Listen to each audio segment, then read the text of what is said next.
السلام عليكم ورحمة الله وبركاته. النهارده مع بعض فيديو تطبيق جديد. اللي يلمع من بره مش دايما بيبقى نضيف من جوه، معروفة.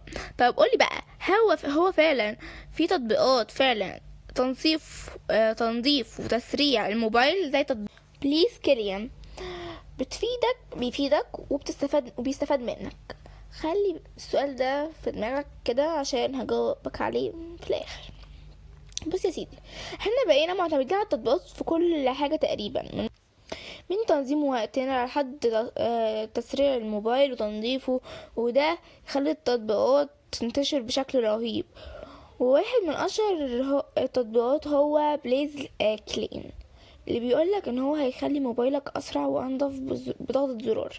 نيجي بقى المميزات. التطبيق بيقدم شوية ادوات مهمة زي تنظيف الملفات مؤقت، حذف الكاش، ادارة التطبيقات. وكمان بيقولك ان هو بيحسن الاداء وبيوفر في البطارية، ودي حاجات فعلا اي حد بيحتاجها، خصوصا لو موبايل بقى تقيل شوية. كمان وجهة سهلة وبسيطة، يعني اي حد يقدر يستخدمها من غير ما يكون خبير تقني. بس استنى بقى، مش كل حاجة وردية. من ناحية العيوب، وده بقى اللي لازم تاخد بالك منه. الناس كتير على جوجل بلاي ستور اشتكت من الاعلانات كتير جدا لدرجة انها بتعطل التجربة. وفي كمان شكاوي ان التطبيق بيعرض ميزة مدفوعة بشكل مزعج، وكأنك مجبر تدفع عشان تاخد افضل نتيجة. غير كده، ففي ناس قالت ان التأثير على السرعة مش واضح زي ما بيتقال في الاعلانات. طيب نستخدمه ازاي صح؟ ببساطة، ما تفتحش كل الادوات مرة واحدة وخلاص. ركز بس على تنظيف كاش والملفات المؤقتة.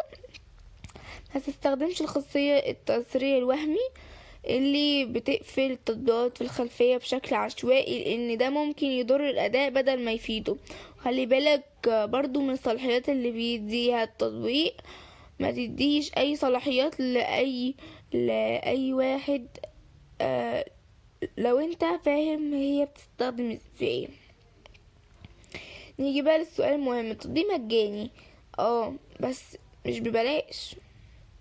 ازاي؟ المطور بيكسب من الاعلانات كتير اللي بتظهر لك، كمان من الاشتراكات المدفوعه اللي بتدفعها بطريقه غير مباشره. يعني انت المنتج في حاليا ده مش مستخدم بس.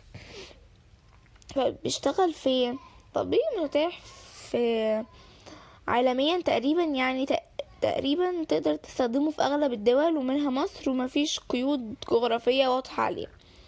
طيب ايه رأي الناس بقى؟ لو بصيت على تعليقات المستخدمين هتلاقي رأي ناس منقسمين. ناس شايفاه مفيد وسهل، وناس تانية شايفاه ان هو مليان اعلانات ومش بيقدم قيمة حقيقية مقارنة بالنظام نفسه اللي بقى فيه ادوات تنظيف مدمجة. طب بدايل، في بدايل يعني موثوق منها وتجربة يعني كويسة كتير. هتلاقوها يعني نفس التنظيف ده احنا عملنا فيديو قبل كده عنه. نرجع بقى للسؤال اللي بدأنا بالفيديو. هل التطبيقات دي بتفيدك ولا بتستفاد منك؟ الإجابة ببساطة الاتنين، بس الفرق في ايدك انت. استخدامك بوعي هيفيدك، ولو سبته يتحكم فيك هيستفاد منك اكتر.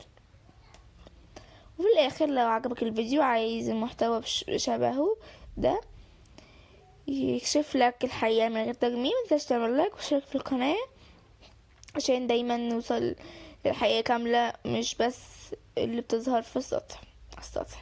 سلام.